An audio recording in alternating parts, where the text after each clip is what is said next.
Assalamualaikum warahmatullahi wabarakatuh.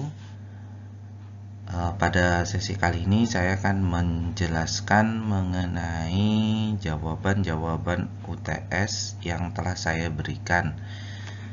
Nah, kita mulai saja langsung dari pertanyaan pertama, yaitu pertanyaan pertama adalah jelaskan bagaimana mendeteksi tepi dari gambar.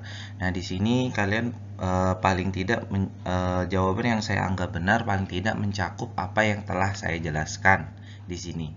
Nah, bagaimana cara mendeteksi tepi gambar? Mekanismenya yang pertama ya kita harus memiliki representasi digital dari citra yang akan kita deteksi gambarnya. Nah, ini biasanya dalam bentuk matriks, baik matriks dalam MATLAB atau matriks dalam program-program yang lain. Nah, di sini yang pertama dari yang kita harus tahu dari mendeteksi tepi adalah yang pertama adalah sebuah konvolusi.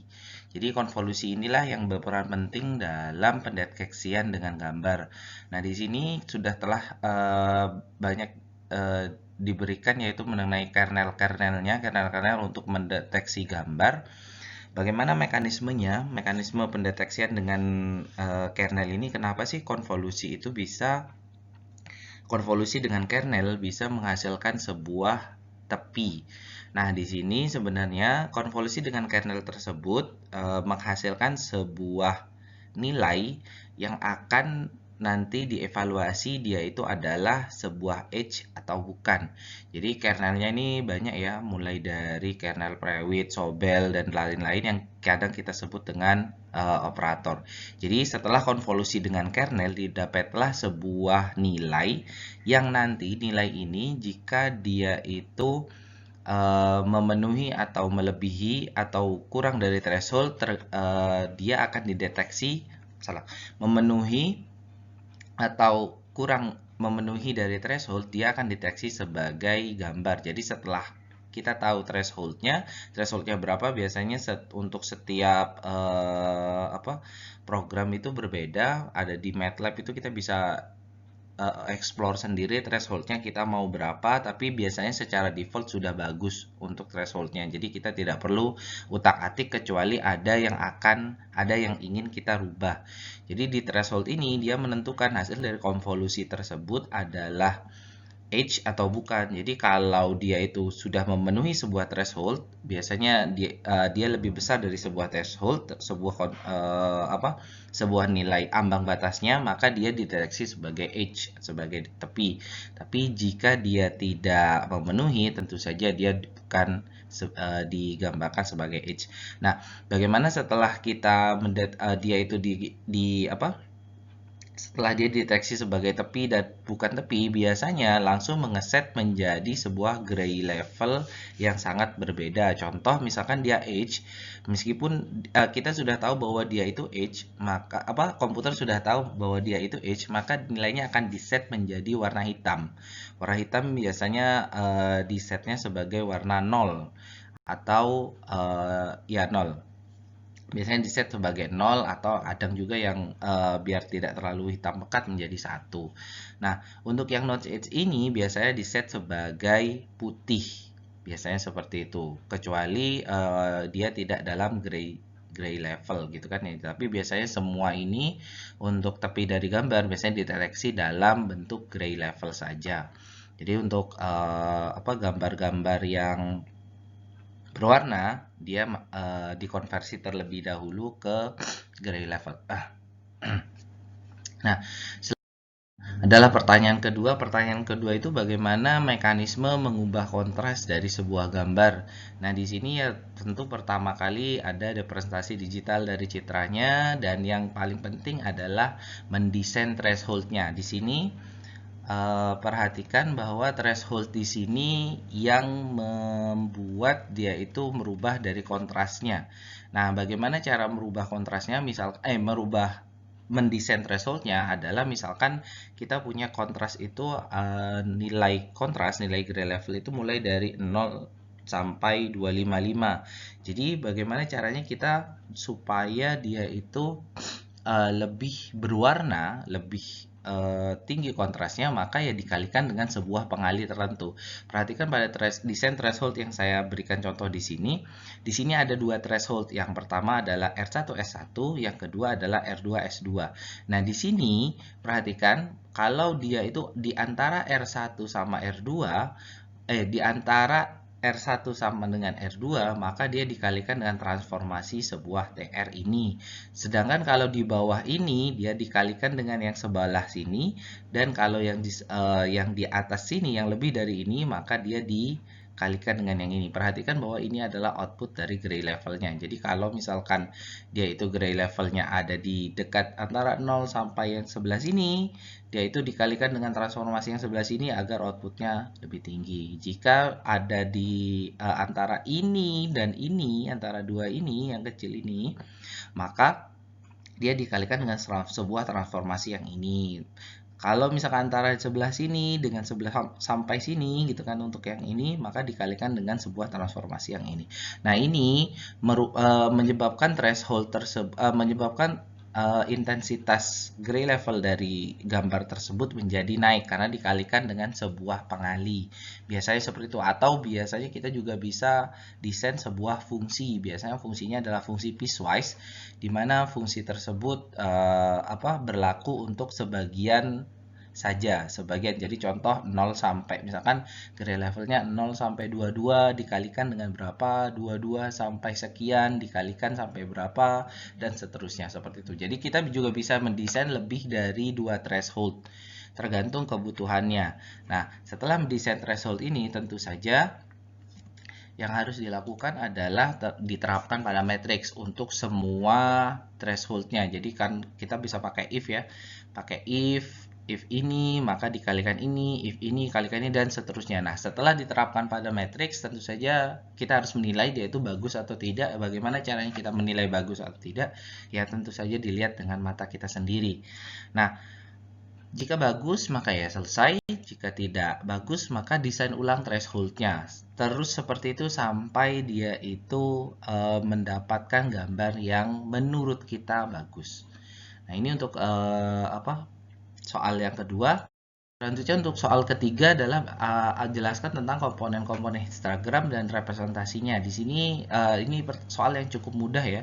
Jadi hanya kalian cukup menjelaskan komponen-komponen histogram dan representasinya apa. Jadi di sini saya sudah menyertakan sebuah histogram yang sebelah kanan histogram dari sebuah bright image. Nah, di sini yang sebelah kanan ini yang sumbu Y biasanya kita sebutnya itu adalah frekuensi. Frekuensi ini adalah merepresentasikan banyaknya kemunculan dari gray level. Jadi untuk gray level tertentu, dia munculnya berapa kali gitu kan ya. Jadi yang ini misalkan gray level di tengah-tengah ya, misalkan 122, dia munculnya ternyata banyak kali seperti ini gitu kan. Ini banyak sekitar ya berapa gitu. Di sini tergantung dari skalanya. Misalkan ini 1 sampai 1000, maka dia mendekati 1000 kali muncul gitu kan. Dan seterusnya seperti ini. Jadi yang bawah ini adalah menjelaskan tentang gray levelnya.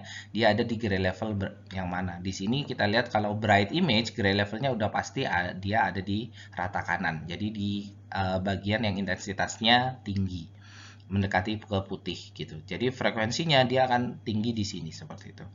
Jadi cukup dijelaskan aja frekuensinya itu representasi yang mana. Ini frekuensi itu adalah jumlah kemunculan ya. Dia tidak peduli dia muncul di mana, yang penting kalau dia misalkan 255 di sini 255 ya, maka dia akan tetap dihitung 255, di sini cuma 2 gitu. Dia tidak mempedulikan posisi untuk histogram ini. Nah, jadi minimal seperti itu untuk penjelasannya. Jadi ada gray level sama ada frekuensi, di mana letaknya silahkan dijelaskan. Yang keempat adalah di sini pertanyaannya ya mirip-mirip dengan pertanyaan nomor 3, yaitu mengapa perubahan histogram dapat memperoleh gambar. Nah, jelaskan mekanisme. Nah, di sini perhatikan bahwa saya punya bright image dengan dark image. Perhatikan bahwa sebenarnya gray level itu yang gray level dan frekuensi lah yang menentukan sebuah gambar tersebut. Jadi kalau gray levelnya tinggi, maka dia gambarnya akan mendekati putih, mendekati bright gitu kan, mendekati terang, sedangkan kalau dia gray levelnya rendah dia mendekati hitam. Nah, di sini kenapa dia dapat kita kalau merubah histogram dapat memperbaiki atau bahkan merubah gambar, merubah warna gambar, karena di sini ada perubahan frekuensi dan gray levelnya. Jadi di sini frekuensi dan gray level ini kan menunjukkan dia itu seberapa banyak frekuensi dari gray level yang ini gitu kan ya. Ini juga sama, seberapa banyak frekuensi dari gray level. Dia tidak peduli posisinya. Karena tidak peduli dengan posisi, maka jika uh, sebarannya dirubah, frekuensinya dirubah, maka dia akan berubah untuk warna atau intensitas tampilan gambarnya. Kenapa? Frekuensinya berubah. Jadi misalkan di sini diratakan semua, maka yang gelap-gelap di sini akan muncul, di mana di sini nanti yang gelap dia akan menjadi lebih gelap, yang putih dia akan menjadi yang putih akan tetap putih gitu kan. Jadi tapi yang gelap akan menjadi lebih gelap. Nah, bagaimana kalau yang di sebelah sini? Kalau yang untuk dark image ini, maka yang gelap dia akan tetap gelap, tapi kalau dia di equalizer sampai sini, disamakan sampai sini, maka yang putih akan muncul, gitu kan. Jadi yang agak-agak gelap itu menjadi putih nanti. Jadinya di sini bisa kelihatan lebih jelas antara mana yang gambar gelap, mana yang gambar jelas, mana yang gambar terang seperti itu. Jadi histogram perubahan histogram itu dapat memperbaiki gambar dengan cara seperti itu. Jadi dia merubah frekuensi dan sebaran gray levelnya. Karena berubah, maka tentu saja tampilan gambarnya akan berubah. Seperti itu. Oke, adalah untuk yang pertanyaan yang terakhir, yaitu mengenai bagaimana computer vision dapat membantu kita dalam pengenalan atau identifikasi objek. Berikan pendapat Anda disertai salah satu contoh masalah yang bisa dibantu oleh computer vision. Nah, di sini saya akan jelaskan masalah-masalahnya. Ya, saya ambil umum saja. Yang pertama itu adalah tentang persepsi objek. Nah, di sini persepsi objek itu mulai dari klasifikasi, pengenalan, identifikasi, apa lagi? Rekognisi, yang bentuk-bentuk seperti itu namanya adalah persepsi objek. Jadi ini adalah masalah yang dapat dibantu oleh computer vision. Jadi persepsi objek kita tidak perlu melihatnya dengan mata sendiri, di mana komputer kan lebih cepat memproses sebuah gambar yang bergerak yang mungkin secara visual kita susah untuk memprosesnya. Nah, yang kedua adalah pembangunan pengetahuan tentang objeknya. Di sini ya sama seperti identifikasi dan rekognisi itu, jadi ada pengetahuan. Jadi kalau gambarnya ini, maka dia sedang apa dan seterusnya seperti itu. Misalkan ada gambar orang nyangkul di sawah, berarti dia sedang bersawah dan seterusnya gitu kan. Jadi kita nggak perlu melihat lagi sebuah gambar untuk menentukan, oh saya mengetik bahwa ini orang sedang menyangkul di sawah. Komputer bisa langsung mengenali bahwa dia sedang mencangkul di sawah gitu kan, seperti itu. Nah, yang terakhir adalah untuk yang deteksi objek. Jadi ini untuk deteksi objek mirip-mirip dengan persepsi objek, tapi untuk deteksi objek ini biasanya lebih ke real time. Jadi di real time itu seperti yang deteksi objek yang sekarang banyak digunakan di Cina untuk yang bandara. Jadi kita cuma tinggal setor wajah saja, setor wajah atau setor KTP, kita langsung bisa masuk ke dalam pesawat gitu kan. Jadi ini masalah administrasi yang seperti itu sudah tidak diperlukan lagi ya kalau jika computer vision ini benar-benar berkembang seperti itu. Jadi komputer saya sudah mengenali ini wajah siapa, ini wajah siapa. Nah, cuman ya trade off-nya atau kesusahannya adalah butuh banyak waktu komputasi untuk seperti itu. Jadi waktu komputasinya sangat tinggi, sangat kompleks. Nah, biasanya algoritma-algoritma yang di-deploy atau yang diterapkan di sana biasanya algoritma-algoritma dengan tingkat kompleksitas yang rendah dan memakan resource yang sedikit untuk agar dia bisa mendeteksi objek secara real time. Jadi nggak ada nge-lag seperti itu. Jadi masa nunggu 1 menit dulu baru kedeteksi kan secara real time tidak baik ya, tidak bagus kalau seperti itu gitu. Jadi ini masalah-masalah yang dapat dibantu oleh computer vision. Nanti akan saya nilai untuk setiap video kalian. Saya akan berikan komentar di YouTube-nya, YouTube atau platform yang kalian pakai. Nah, sekian saja dari saya.